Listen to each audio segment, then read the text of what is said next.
Everybody wants, we gotta be careful with this again tonight, huh? Hot mic. All right, welcome everyone. Thank you very much. Thank you, those of you.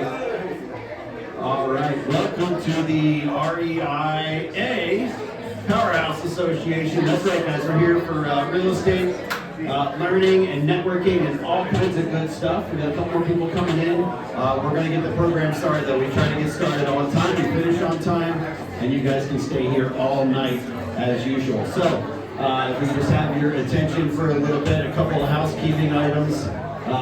Like I said, we're going to keep to the agenda. We're going to move through the stuff pretty quick. We've got market updates. We've got a great speaker. And then, as usual, this is a 24-hour bar. So, stay here all night if you can. Make some friends. Elise is our waitress. She'll be in and roaming the crowds. Make sure we all take. Thank you very much for that. Elise is very happy with that, for sure. So, who's our first timers here? Yes, we got quite a few first timers here. So let me, real quick, just a little bit of history about our little club here. We meet every Thursday, first Thursday of every month. Same place, same time. We have a different speaker every month. And this is just a great place to come, learn about real estate investing, and just meeting other like-minded people. So, a big thank you to SG Bar. They allow us to come in here once a month. Thank you, Lyndon, for that. To SG. So they do allow us to come in here every month and use this room for free. So they don't charge us for it. That's why we don't charge at the door. We could charge 20 bucks a head or whatever at the door, but we don't do anything like that. We want to bring value to you. We want to have you come in here. But we do ask that you please order something from SG Bar. The only way we get to use this room is if we actually spend some money in this room. So if you're not drinking, start drinking. If you're not eating, start eating. So order some apps, order some dinner, spend some time here, please. If we all average about 20 bucks a head, they'll let us keep coming back here every month and use this. Everyone, this is Elise right here. All right. So she takes amazing care of us every single month. So make sure if you haven't ordered already, please see Elise. She'll take your order. She's great. Accepts everything in forms of cash and tips, whatever. So anyway, quick introduction. My name is Joe Wittenweiler. I'll be your MC tonight. They allow me to put a slide up here and talk about my business for about 30 seconds, and then I have to get out. So I'll give you an idea. My name is Joe Wittenweiler. I own a company called Hydro Shield of Las Vegas. We're a coatings company that goes on glass and glass glazed products. So on any of your flips or your houses and stuff like that, we know Vegas is shit for water. We know we know shower glass gets super cloudy, kitchen counters stain really easily. So what we have is we have a solution that comes in and a service that comes in. We change the molecular structure of that glass, taking it from ordinary glass to extraordinary. It's kind of like Hydro Shield on steroids. So it's a great product. I'd love to show you about it. Check us out. Check out on the web. We're trying to figure out the grams and the Facebooks and all that stuff. So if you can follow us, but I don't even know how to follow myself. So that's not really going to happen. But check out the company if you can. Love your support. But yeah, I'm here to support these guys. But let's talk about our real sponsors tonight. We have a couple great sponsors and the guys that put this together every single month. And first of all, we'll introduce Lyndon and Sherry Rickard, or Lyndon Holden and Sherry Rickard, and Lyndon and Sherry Rickard. Guys, this is Lyndon and Sherry from Holden Realty Group. Lyndon, tell us what you're doing now. How's everyone doing? Well, that's terrible. Can you hear me now? So Sherry and I are here, and Nikki Lowe and Sherry and I started this a couple years ago because we just knew there was need to have a great place where we could get education and do more business together. But the reason we're a key part of this is we're agents that work with investors. We've been retail, I've been real estate here for 22 years and working with investors that whole time. And so the problem with most agents is there's this little box. Where's Coach at? He taught me this. So 98% of real estate agents think inside a little box, right? They can't get out of the box. And the other 2%, which we're part of that 2%, think outside the box and can actually help you put deals together and help you find deals and so on. So if you need an agent that really understands investing, I mean, you talk to myself. Sherry, say hi. Sherry's the good-looking one of the two. And together we make a great team, Holden Realty Group. All right, thanks. All right, I disagree with that good-looking one because you got that new hair thing going on. I got it going, man. not going back. You're looking pretty sharp, Lyndon. Don't let anyone tell you that. And Nick Elo, where's my man Nick? Nick, introduce yourself to the guy here. Hi everyone, Nick Elo with Fast Vegas Home Buyers. We primarily do fix and flips. We do some wholesales as well. So if you're not on our buyer list, send me an email, nick@fastvegasHomebuyers.com. Lyndon pretty much covered everything. I'd like to meet a lot of new people here, people that have come back. Like, it's great that you're coming back here. Let's connect, see if we can work on some deals together. But yeah, that's pretty much it. Awesome. Thanks, Nick. All right. So those are your key sponsors, so make sure you're talking to Lyndon and Sherry and Nick, and if you really want to talk to me, I'm happy to talk to you too, but no one wants to talk to me normally. Anyway, that's enough about us. Let's talk about you guys. So again, who's my newbies? You got a couple newbies over here. What do you guys do? You buy and hold? Buy in Tennessee? You're lost. Welcome to Vegas. It's great. All right, so buy and hold. What do? You learning? Investing, I just want to multiply my money. Okay. Other newbies? What you got there? I do fix and flips. Fix and flips? Okay. So let's see, who else? Who are my fix and flippers in here? All right. You raise your, what do you do, Mike? I'm looking at you. What do you do, Mike? Working in multifamily. Okay. Acquisitions and multifamilies? Okay. Who else does stuff like that? You do? Okay. Got one in the back. So we got some, all right, William. Good to see you again. Welcome on. All right, so we got, what else we got? Wholesalers? Wholesalers? Couple wholesalers? Nice. All right, what else do we have? All right, so we got realtors. Who else do we have? Realtors. Couple realtors. Ooh, quite a few realtors. Okay. Mortgages. Mortgage. Nice. Okay. What else are we looking for, Nick? Lender. I'm a lender. Wholesaler. Hard money guys. Hard money guys. Oh. Okay. So we got 3 hard money guys in here. So you got now. The reason I'm doing this, guys, is so when they're saying that, you're looking around and you're seeing people that you're going to want to talk to later. So we know the fix and flippers. We know the hard money lenders. Title people. Title. All right. We got 1, 2 titles. That's it. Just 2. Oh, we get. Insurance. Insurance. We got Lorraine back there. We do insurance. Okay. I know. My man Mike. Infinite banking. Anyone does the bank on yourself in infinite banking? If you want to know more about that, he's your man back there. It's a great thing. What didn't I mention? Who have we talked about? What is it? Mobile homes. Home loans? Mobile homes. Who does mobile homes? Coach does. Okay, coach. All right. Are you just living in them, or are you liking them? Are you buying them? What are you doing with mobile homes? We buy them, fixing up, and sell myself right now. Okay. Nice. Anyone else does mobile homes?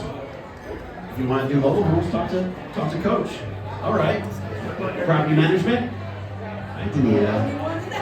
Any other property managers? Okay.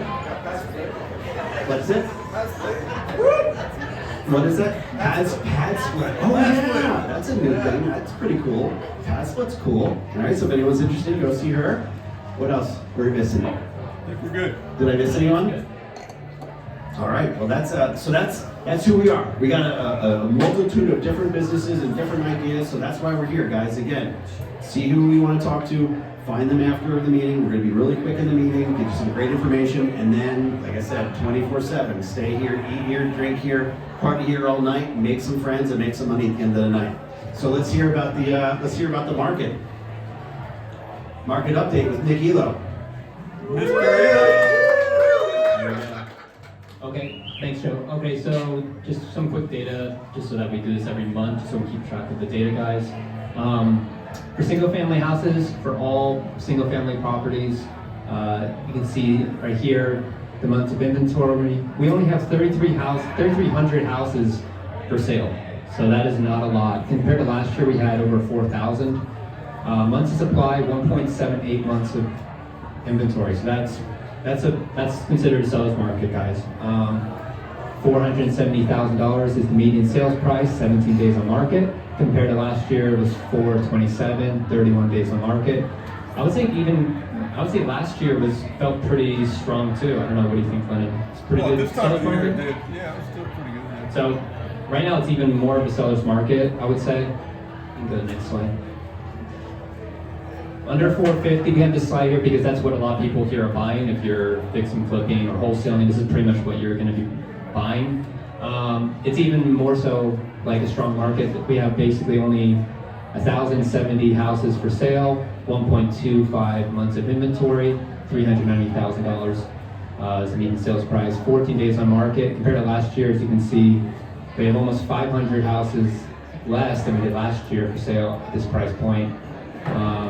Median sales price is up 15 grand. Days on market is almost half. So it's looking pretty strong in the under $450,000 mark. And then this is including everything, so including townhouses, condos, manufactured homes, everything. Still only about 5,100 properties for sale.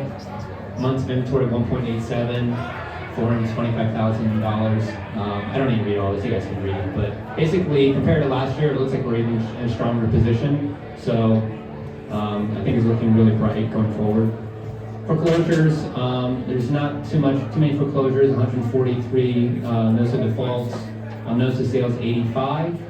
I don't know, I think that's slightly up. I don't know if you see Kat here. She would be able to tell that was up last month, but not a ton. That's all right. I'm sorry. You do. Okay. I want to do it. And then guys, if you want to get auction data, reach out to Kat. She has a good database for this. It's a really affordable subscription. Yeah, take a picture of this, guys, if you want that information. Well, what's taking a picture? She's in Texas right now for the auction. It's a CD Eclipse. Cool. Alright. Oh, I'm gonna introduce. Alright, I'm going to give it to Nick to introduce the speaker. Alright, and then guys, I'm gonna introduce our speaker today, Kostika. I don't know if you guys know him, but we're really lucky to have him here today. He's a super busy guy. He's been flipping hundreds of houses here in the Vegas market. He's been crushing it. So let's give him a round of applause, guys.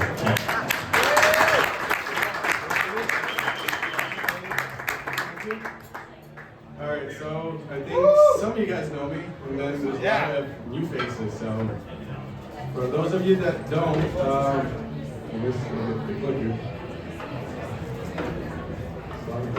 all right, so for those of you that don't, there's a little bit about me. You know, I've been investing in real estate so 7+ years, a little over 7 years now. Full-time husband. I got 3 little ones, 9, 5, and 8 months. So busy. So I do a little bit of wholesaling. I try not to. I try to keep everything for myself, really, or for my inner circle, honestly. So a little bit of wholesaling, a little bit of buy and holds, a little bit of everything. Currently, I'm doing 21 flips. 7 or 8 under construction, 2 live, and the rest are in the buy box, or in the process of buying. Previously, I guess I was a table games dealer, so I worked in the casino just like a lot of other people that I know. Figured out real quick that the casino industry is tapped. You can only make so much, no matter how hard you work. So. Kostika, could I interrupt you? Yes. I just simply want to call anybody that's standing around that's probably not comfortable over there. Everybody in here has been here 100 times or more, or will be. So make yourself at home. Come on back and find a spot. Thank you, buddy. I'm sorry. Get comfortable, guys. We're all family. Come on. Yeah, Come on, absolutely. man. There's seats here. So, I have a long, life story. We're not going to go into it. I immigrated here from Albania. I was 11 years old when I came to the States with literally just luggages and enough money to get us back if shit didn't work out.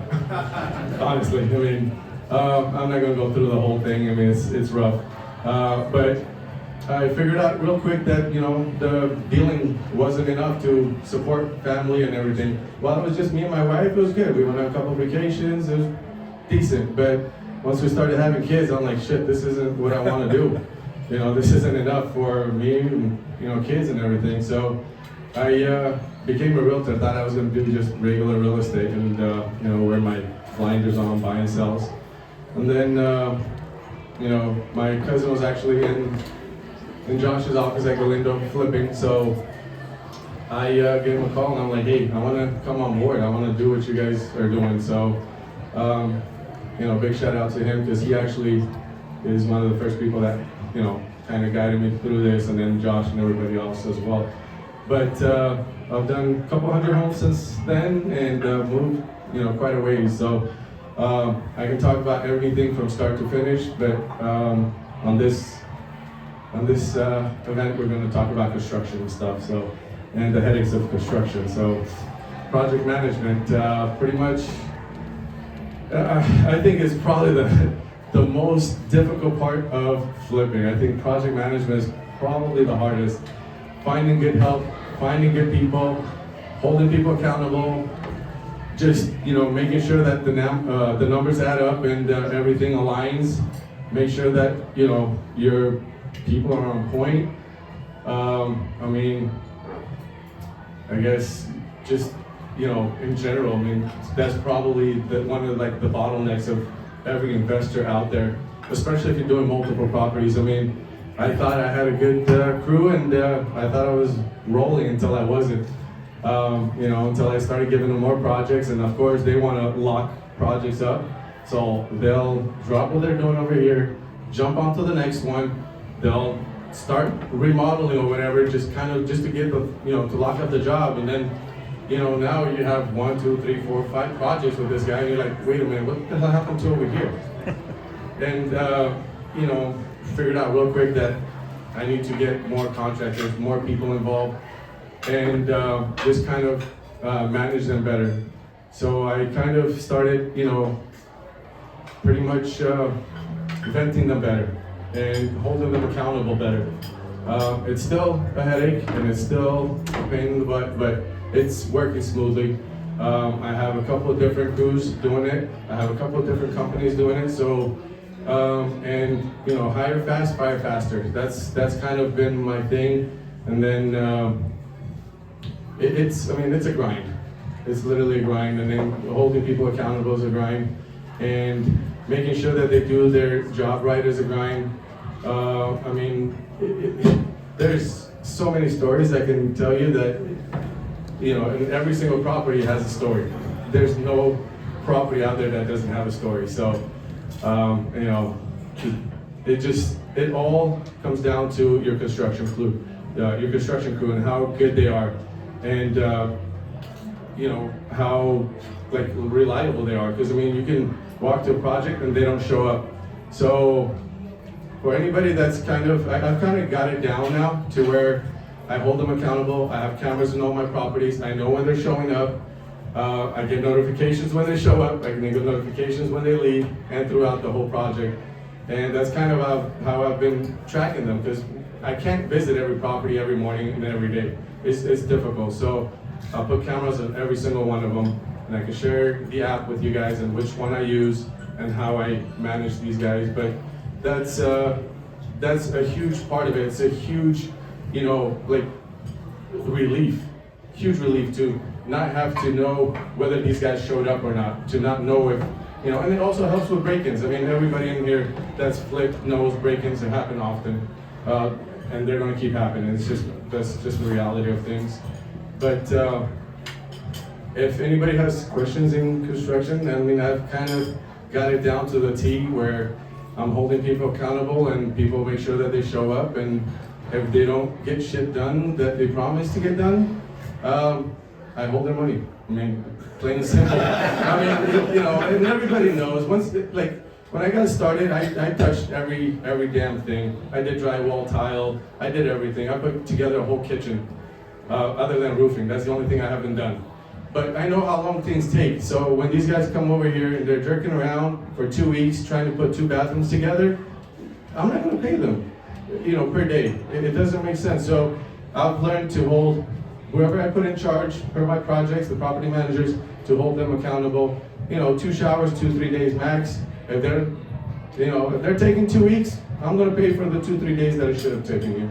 So this was a learning curve for me. I mean, and I think for a lot of, you know, investors out there, a lot of surprises. Every property has a surprise that you don't account for. So when you're investing into these projects, I mean, you know, you have a 50K budget and all of a sudden you're at 55, 60 because something came up. You know, everything trickles down to, you know, the product, your labor, you know, and whether or not you can actually overcome and have enough meat on the bone to where you can still make money.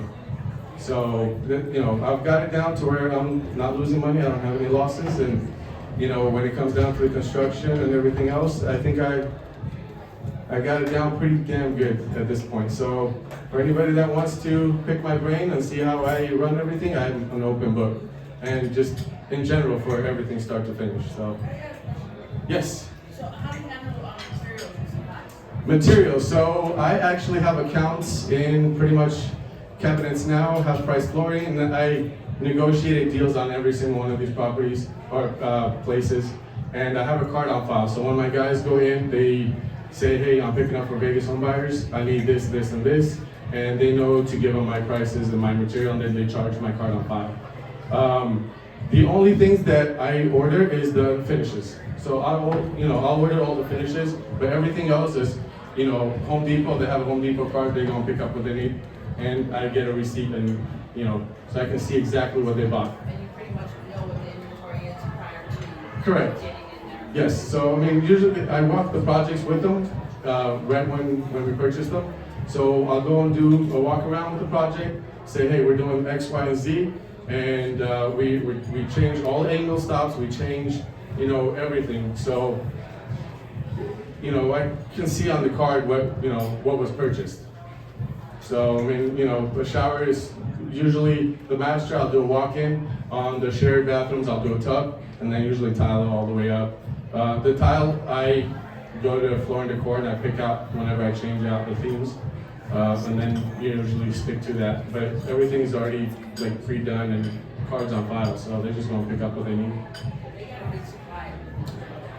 Yeah, absolutely. And there's so many different styles. I mean, everybody does their own designs and everything. So I mean, there's no such thing as the right design. Whatever's in style, you just kind of go with the trend. I don't do anything special that anybody else is not doing. Everybody can do the same thing. Everything that I pick up it has access to. So, you know. Yes. How do you track your contractors? And do you use a spreadsheet or an app or some kind? I use a for spreadsheet. your timeline. So Repeat I. the question. Repeat the question. 'Cause- Yeah, go ahead and repeat the question. No, One more you time. repeat the question because they can't hear her. Oh, I see. So she's asking about how I keep them, how I keep them to the timeline, and then. Do you have an app or Do I some have type an of app? software program that you No. use to So I track? use actually spreadsheets. Just the plain old spreadsheet. So I have a P&L spreadsheet that says, this project, this how much in Home Depot, this how much on Amazon, this how much on labor, this how much on Floor and Decor, and it's just kind of broken down and it adds everything. So when I do the walk around with these guys, I ask them, hey, and I know, condos usually it's about 10K, 8 to 10 grand in labor.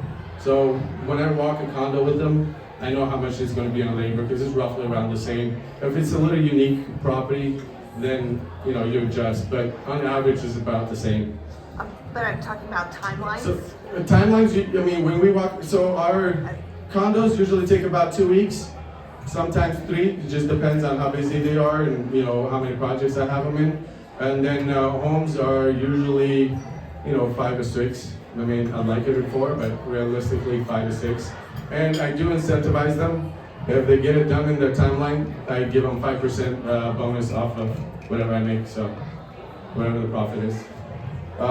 Nobody's ever been able to beat it, but they try. It's that's just the reality of things. They drag their feet. And the project managers, they try to push as much as they can, but it's just, unless you're on top of them 24/7, they tend to slack off. Every single one of them. It's there were people. So yeah. Are you working? Do you have mainly just GCs, or do you manage yourself? So I have 2 GCs, and then I have 3 crews that I built from the ground up myself. Okay. So those 3, they handle 1 project each, and then I'll overlap them, like when they're close to being done, and I have something else come up, I'll give it to them. I kind of thought that they can handle more, so I kind of gave them more, and then I learned really quickly that, you know, it's only gonna screw myself. You know, I'm gonna get screwed, timelines get further out. So I got to the point where, like, I know that these guys can handle one each, and then when I get close to being done, whatever's on the pipeline, I schedule them for, if we're like 1 or 2 weeks apart, then I'll make sure that they get done with that before they move on to the next one. But I do have the GCs on everything else. So I keep my guys busy, and then I sub the GCs wherever I need to plug them in at. So, but, you know, I try to keep my guys busy, obviously, first, because I mean, I put those teams together, so I want to make sure that they have work lined up before I go to the GC. We have a question over For here. the closeouts or closing out property, Yeah. do you have the GCs put in the lights, the faucets, all that, or do you have a closeout guy to put in all of the doorknobs, faucets, all that? No, so the crews that I built out, it's 2 or 3 guys, and they know how to do everything start to finish. So, and then they all help each other out. So the 2 or 3 guys, they're kind of, you know, one's the main guy, and then we have 1 or 2 helpers. So they do the whole thing. So when it comes down to like towards the end where you do all the small finishes and stuff, Fans and yep, they do all of them. Do they give you like a bulk price on installing all Yes. things? Yeah, so I mean, when I do the walk around, it includes all of plumbing, all of electrical, all of everything. You know, the cabinet install, you know, all the labor. So when I walk around, I don't care how much the material is going to cost because I know. So my cabinet, I have a wholesale cabinet guy who supplies all of my cabinets. So I send him out, give him the address, he goes and measures, does the layout, sends me a 3D printout with all the measurements, and then I give it to these guys and they put it together. And So, they do the final count for you with all correct. the faucets, lights, KVD? Yep, they do the countertops, they do all the small, yep, everything. So that's part of the whole deal. So whenever I walk around, it's part of like all the finishes and everything. And then one more thing. Yeah. When you get a request for repairs, maybe 3 They go back and finish it. Is that contract Yes, who does it? yes, yes, Okay. yes. And if it's something that they can't do, that's, you know, specific, then I get somebody that's specific to that, you know. So, for example, they don't do AC. So I have my AC guy go and do AC and stuff like that. But yeah, yes. So for first-time investors doing their first flip, what would you say is ready? Oh, Did geez. you receive it? Repeat the Repeat the question. question. For first-time investors, what would you do to be ready? To be rent ready for renters. Yeah. Hire a good GC that can get it rent ready. I mean, like, if you need help finding good people, I mean, I'll be more than happy to help. I mean, if you're asking for how much something could cost to do plumbing or flooring or whatever, you know, I'll be more than happy to let you know how much and, you know, if you're overpaying or not. But I mean, it's hard to tell if somebody's going to, so when I put my crew together, I have one main guy. He's the one that manages all 3 crews. And when I went to him, I told him to be exclusively to me. It took a little bit because I mean he was in the middle of other things, but now he works exclusively for me. And he has the 3 crews that he manages, and he has, you know, 1 head person on each project. So that's how they have it broken down. But I mean, it's still hiccups, it's still headaches, it's still things. I mean, just yesterday I went to the project and they're changing all the windows and they put them backwards so you can open them from the outside. I'm like, really?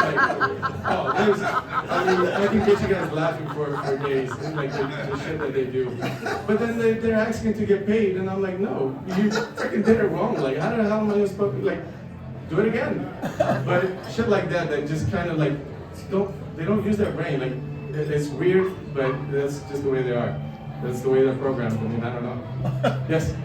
So you referenced project managers. Yes. And so it sounds like, do you have your own GC license? I do not. Okay. So when you hire a crew, I'm guessing there's a designated individual that might be a GC? So I have friends that are GCs, so I mean, if it came down to it, I would use their license. I mean, that's just, you know, what it is. I mean, GCs are a lot more I'm expensive. bringing the question up for everybody. No, absolutely. Everybody have to address that, and we've all been in those shoes, right? No, absolutely. So, the project manager designates, so those individuals within the crew that you designate? Yes, so I have one head guy that does the 3 crews, so he's the one that manages the 3 crews. And then for the other people that do plug in, they are licensed GCs, yes. Okay, can I assume prior to having that designated project manager guy, that you were hitting every property yourself, holding everybody accountable for everything? Yeah. Pulling your hair No, out? absolutely. I mean, so many times, I'll tell these guys to do something and then they just don't do it, or, whatever their reason is, and now I have to go and do it myself. There's a lot of that, I mean, especially in the beginning. Now I don't pick up material, now I don't do any of the heavy lifting. But yeah, in the beginning, I picked up all the material. I went to Florida before, picked up all the stuff, loaded my truck, drove it to the site. I mean, yeah, 100%. And I mean, as you get better in this, the spreads get better too. Because when you don't know in the beginning, you're kind of, taking whatever is thrown at you. Because then you don't know better. But as you get to, to evaluate deals better, you get to learn everything just kind of falls in place. But the headache is still there, no matter what. Yeah. Additional to that, do you have any quick and dirty formulas for somebody starting out? How we can say, we're looking at a property and we don't know what you know, we don't have relationships, locations yet. Is there a quick and dirty formula we can estimate to maybe be? Price per square foot? Yeah. Honestly, I don't do price per square foot because I think that's a terrible way to look at a project, because no project is the same. I mean, you can't walk into a 1950s home and think it's the same as a, lipstick on a pig, 2005 home, for example. I mean, those are, you don't have to do any stucco. You don't have, for example, I'm doing a East property built in 1951, I think. Walking in, I thought 55 grand. I ripped out all the siding, stuccoed it, all new windows, new electrical, new plumbing. I mean, we literally dig the ditch all the way to the main line. We had to. There was no way around it. Everything was just bad. I mean, so, with stuff like that, and that's the thing with building your own team, they work with you. So I'm like, hey, listen, this is the budget. I got 25, 30K max in labor on this. Can it be done? Yes or no? And then they tell you flat out. And if a surprise comes up, this is it. I told you from the beginning. So they bailed me out of things that, that I should have paid a lot more money out of. And it's just a relationship word, so I mean, it's kind of hard to say. I don't do price per square foot personally.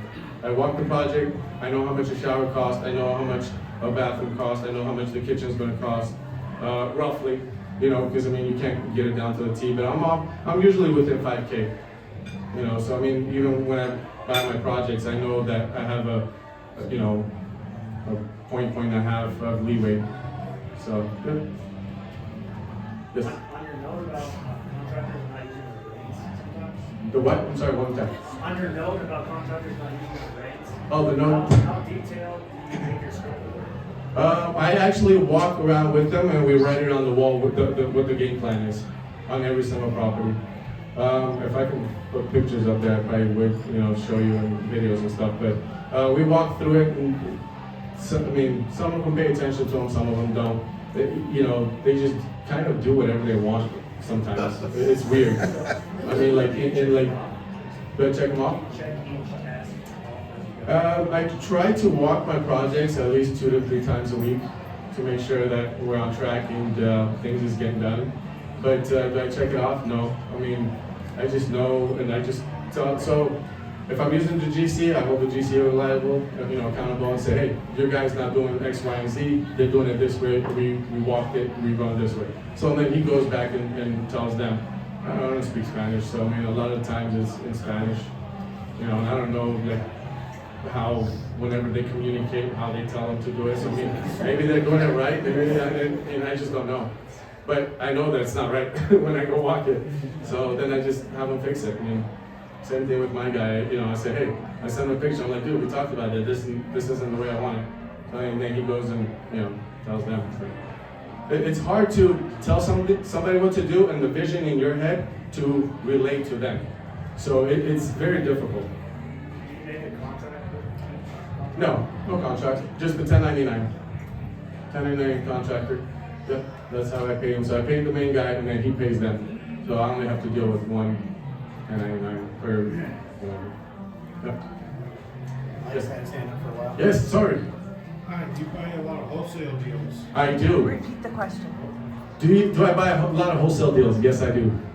Wholesale, on market, off market. I mean, you bet everything. The only thing I don't do is mobile homes, but if you do, Coach.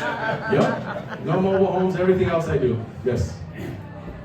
Anybody else has any more questions? Yes. How would you go about finding new contractors? There's multiple ways. I mean, there's a lot of them on Marketplace, like GCs or just people to do the work. GCs? Google.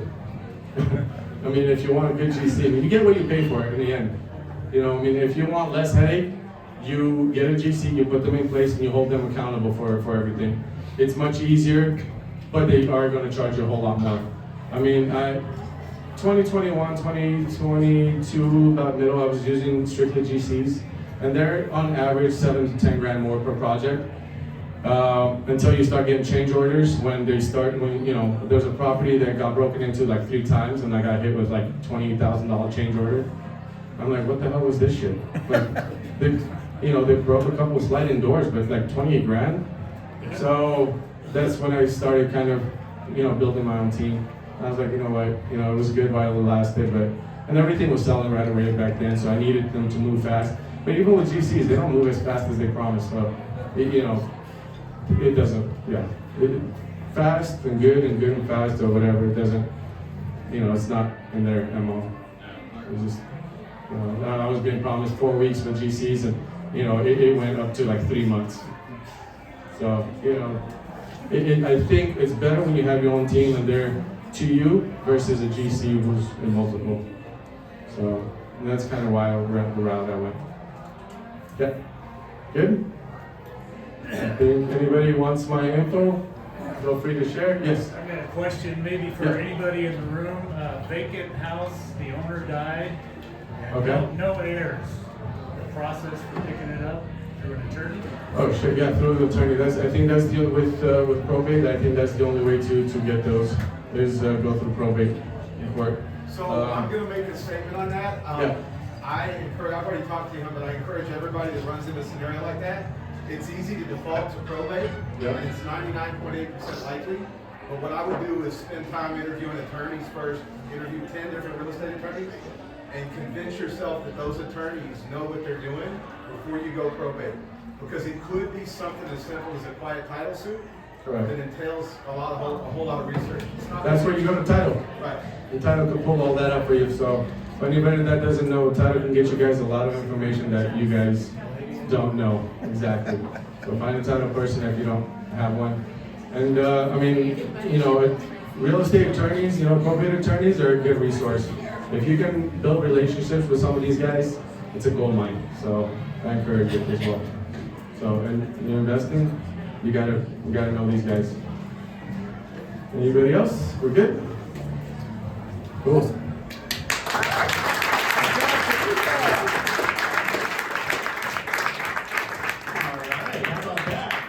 Information, and we're right on time. It's right at 7 o'clock. So did everybody get his information? Everybody get the picture of this?